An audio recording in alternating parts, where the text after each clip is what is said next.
이제 이렇게 내일이 스파일 날이 돼서, 스파일 날 뭐 일하게 되고 봉사하게 되고 이렇게 할 때 마음가짐은 어떻게 하는 게 좋냐? 뭐, 과일을 이렇게 해서 올리면, 이 과일을 보는 자, 또 맛보는 자, 또 이렇게 같이 이렇게 올리는 자, 모든 사람들이 이 과일을 통해서 발보리심하게 해주세요. 발보리심. 깨달음을 향한 마음을 내게 해주세요. 선한 마음을 내게 해주세요. 이 과일에 인연된 자들이 모두 다 선한 마음을 내게 해주세요. 이분들이 모두 다 행복하면 좋겠어요. 이 과일을 보는 자, 과일을 먹는 자, 또 과일을 나누는 자, 함께 봉사하는 사람들이 번뇌가 다 여해지고 정의와 원결이 다 풀어지고 모두 다 행복하여지이다. 이 모두가 깨달음을 얻어지이다 라고 그렇게 마음을 가지면 제일 좋아요. 법당 바닥을 막 청소를 한다. 마찬가지죠? 이 바닥을 딛고 왔다 갔다 하는 이 모든 불자들이 청정함을 얻어지이다. 청소를 하는 거니까요. 청정함을 얻어지고 마음의 번뇌에서 벗어나고 원하는 원결을 풀고 화에서 벗어나고 깨달음에 이루어지이다. 행복하여지이다. 라고 그렇게 하면 되고요. 설거지를 할 때도 마찬가지예요. 이 음식을 드신 분들께서 이 음식의 인연으로 이 음식은 보리의 음식이오니 먹는 그대로 보리 먹는 거야, 보리. 보리를 먹는 거야. 우리 쌀보리 할 때 보리. 이 보리를 계속 먹으면 이게 이제 이렇게 마음이 이렇게 깨달음을 향한 마음이 막 일어나고 또 평온한 마음이 일어나고 시기 질투에서 벗어나고 마음이 이렇게 행복하여지이다 하고 어리석음에서 벗어나게 해지이다.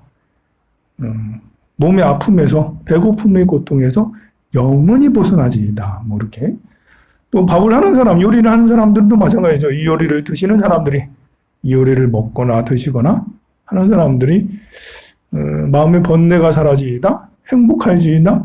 그리고 깨달음에 이루어지이다.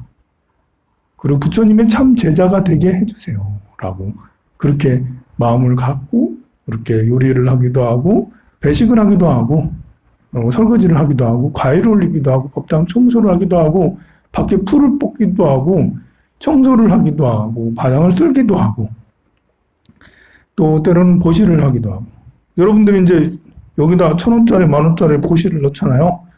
이 공양금이 부처님전에 올리는 공양금이 온 세상에 널리 퍼져서 모든 부처님에게 다 공양이 올려지고 역시 회양이 잘 돼서 이 돈은 비록 1,000원이지만 백전만금이 돼서 온 세상 사람들이 부족함이 없게 하여지이다.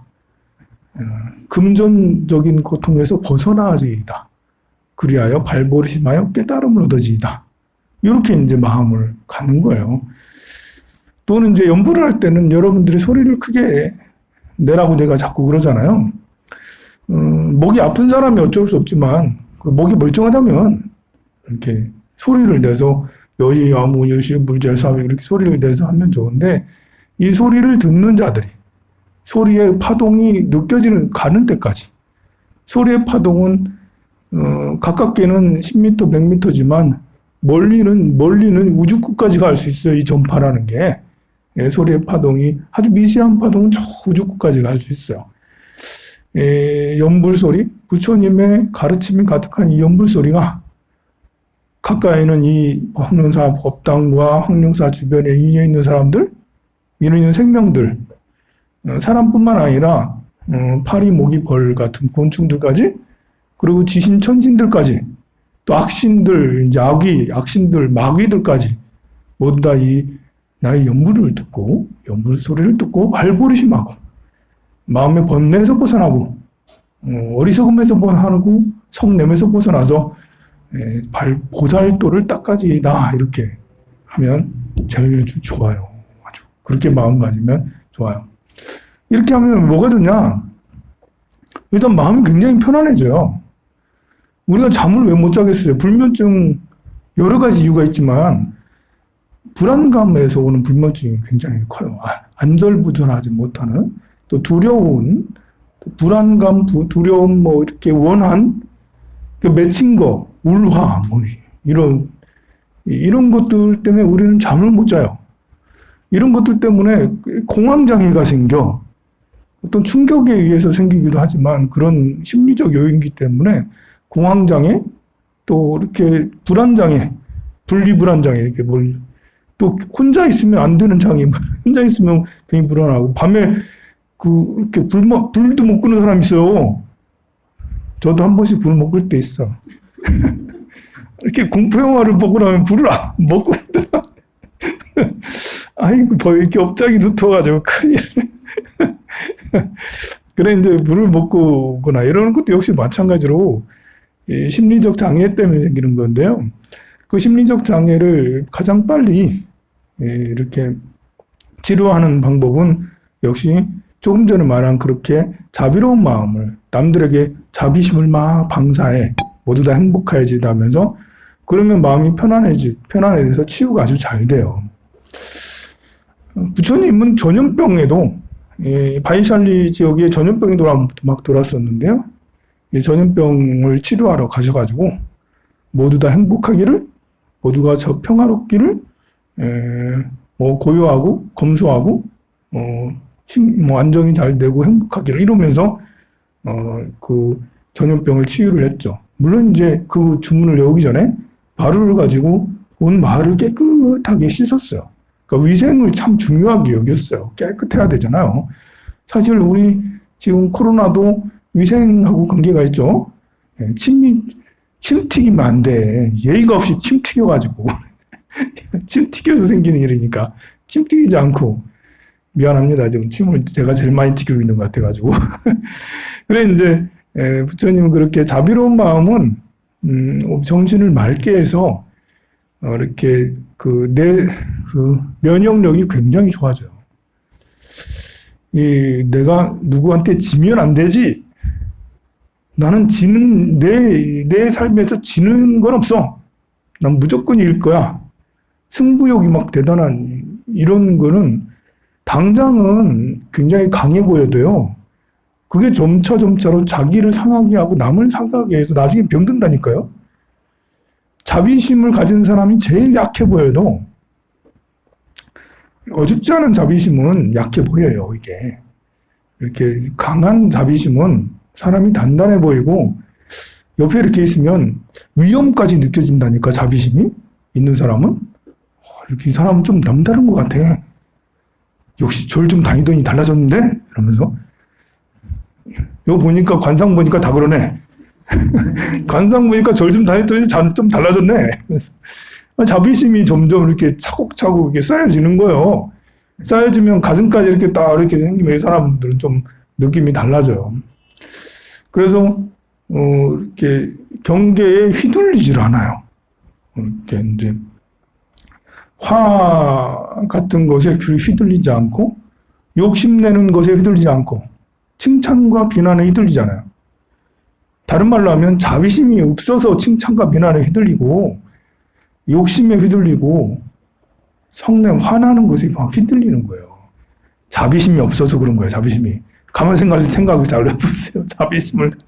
자, 그래서 과일 공양을 올리게 되면, 과일은 이제 결과물이잖아요. 가을에 보통 이제 요즘에 시도 때도 없이 나오긴 하지만, 과일은 대체로 가을에 나오는 거라서 봄에 꽃이 피어서 이것이 막 성장을 해가지고 봄에 싹이 나서, 지금 봄에 싹이 나서 4월달, 5월달 꽃이 피어서 이것이 꽃이 막 이렇게 연걸어져서 이제 잎도 막 화려해지고 막 이렇게 풍성해지고, 나중에 잎이 점점 물이 들고 나중에 잎이 떨어지고 과일을 다 맺게 된다고요. 그래서 과일이라는 것은 결과물이에요. 결과물. 곡식도 결과물이지만 공덕이라, 씨앗이라, 씨앗. 그래서 이것은 이제 재물하고도 관계가 있는 거예요. 재물. 결과물이니까. 그리고 가을에 태어난 사람 치고 가난한 사람이 잘 없어. 가을에 태어났는데 가난하다. 이러면 뭔가 실수를 한 거예요. 이렇게 뭐 실수. 뭔가 실수해가지고 태어날 때부터 가을, 겨울에 태어난 사람은 부자예요, 본래. 근데 태어나서 뭐 잘못했어. 뭘 잘못했는지 모르겠지만 뭘 잘못해가지고, 그래가지고 노라우면 답을 돼버렸다니까. 본성을 다시 되찾고, 이렇게 그 과일이 이제 처음부터 씨앗이 그 나무가 이제 봄부터 해서 나중에 꽃이 피어서 이렇게 성장해서 열매를 맺기까지 또 이 과일이 여기까지 이르기까지 유통 과정도 있잖아요. 농사꾼에 농사를 짓는 것도 있고 유통 과정도 있고 나중에 누군가는 먹을 거 아니야.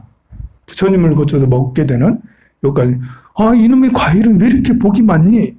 여기 꽃은 복이 너무 많네. 꽃을 여기 꺾어졌다고 꽃이 너무 아프지 않아 이러지 말고 꽃은 너무 어떻게 이렇게 복도 많니? 나도 죽어서 너처럼 부처님 앞에서 이렇게 다 있으면 얼마나 좋아할까? 하면서 꽃을 보면서 칭찬을 해줘. 야, 세상에. 야, 이렇게 그 비닐하우스에 저렇게 자라가지고 그냥 들에서 그냥 이렇게 버려질 수도 있는데 세상에 부처님 전에 와가지고 이렇게 부처님 앞에 탁 밝게 해주니 얼마나 복이 많니? 과일을 보고도 맞아. 이 사과야. 아이고, 사과. 우리 예쁜 사과. 복도 많아서 우리 부처님, 지금 황로의 신도들 얼마나 또 착해. 이 착한 신도들이 이렇게 먹게도 하고, 보게도 하는 부처님이 또 이렇게 이뻐하는 사과, 그 배, 이렇게 하면서 이렇게 마음을 그렇게 갖는 게 참 좋죠. 그러면 그런 결과물이, 과실이 훨씬 더 커져서 나의 복력도 더 커진다 할 수 있어요. 방석에 마찬가지예요. 우리 절은 방석을 깔아놔서 괜찮지만 다른 절에 가면 방석 안 깔고 자기가 와서 이제 절하고 자기가 하거든요. 근데 어떤 사람은 절하고 나서 방석 제자리에 안 갖다 놔. 갖다 놔도 던져놔 그냥. 그러면 어떤 그 옆에 법당의 부사는 화를 내. 아니, 똑바로 좀 하라고, 몸소. 그런 것 같은 거 아예 쓰지 말라고. 그게 아니고, 나에게 복을 지을 기회를 주셨네?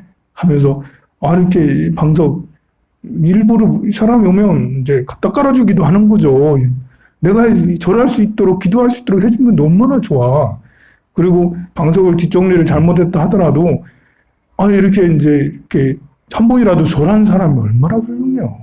복장이 나시를 입고든 쓰리바지를 하고든 이렇게 껌을 찍찍 하고든 법당에서 욕을 하든 뭘 하든 어쨌든 법당에 들어와서 부처님을 쳐다보기만 해도 이렇게 훌륭한 거죠.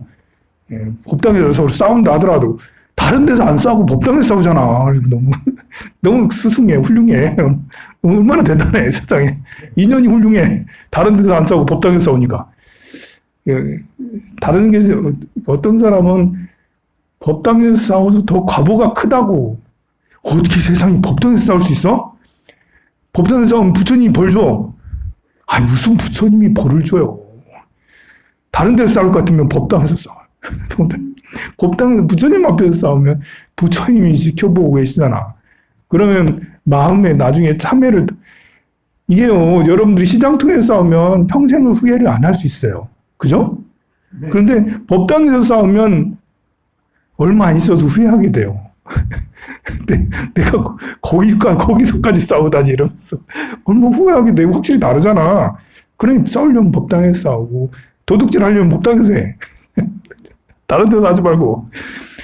마찬가지로 참회를 더 빨리 할 수가 있습니다. 제가 조금 얘기한다 해놓고 잔뜩 얘기하고 있어요. 미안합니다.